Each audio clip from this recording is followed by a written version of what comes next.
नमस्कार, आप देख रहे हैं गजब हरियाणा न्यूज।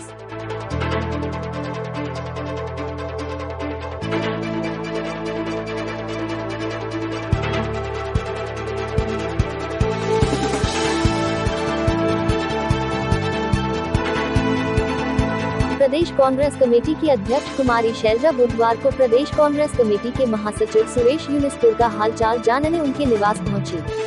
बता दें, कुछ दिन पहले सुरेश यूनुसपुर का एक्सीडेंट हो गया था।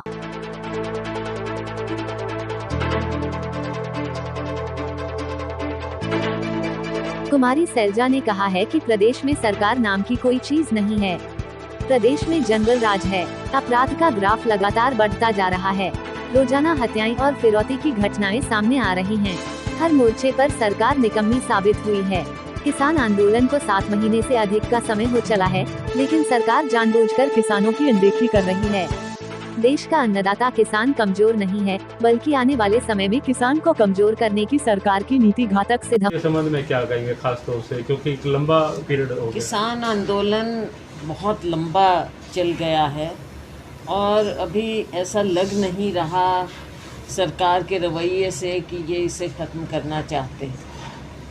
कोई किसान नहीं चाहता कि वो ऐसे अपना कामकाज छोड़कर सड़कों पर आकर बैठे। जगह जगह आप देखते हैं, टोल पर हो, बॉर्डर पर हो और कई जगह पर किसान मजबूर हो गया। आज उसकी मजबूरी को ये सरकार उसकी कमज़ोरी मान रही है।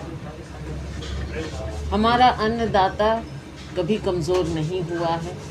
हमारे किसान और मज़दूर की मेहनत से ही इस देश का पेट भरता है।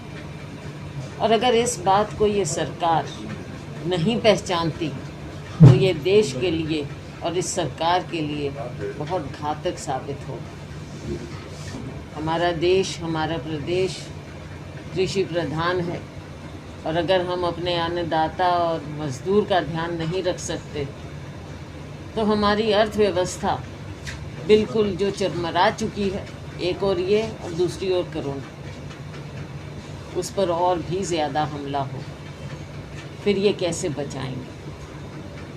हमारे प्रदेश के जितने बुरे हाल हैं,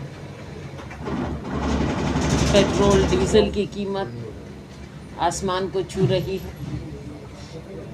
किसान की आमदनी आपने बात की थी दुगनी करने की, आज उन सब बातों को आप भूल गए। स्वामीनाथन कमेटी रिपोर्ट लागू करने की बात थी, आप सब बात भूल गए। किसानों को 6,000 रुपया देने की बात थी, आज आप कहते हैं 38,000 किसान जो पैसा उन्हें मिला वो वापस करें। ये सारी चीज़ें इस सरकार के निकम्मेपन का प्रमाण है। जहाँ पर जनप्रतिनिधि घर से निकलने से डरें तो वह जनप्रतिनिधि किस काम के, लोगों के बीच में जो ना जा सके, जिन लोगों ने उन्हें बनाकर भेजा, अगर आप उनका ही सामना नहीं कर सकते तो ये सरकार नाम की कोई चीज़ नहीं। ना शासन है, ना प्रशासन है। यहाँ पर आप बात करते थे कि आप साफ सुथरा शासन देंगे, चारों ओर कैसा मंजर है वो आपको साफ नज़र आता है।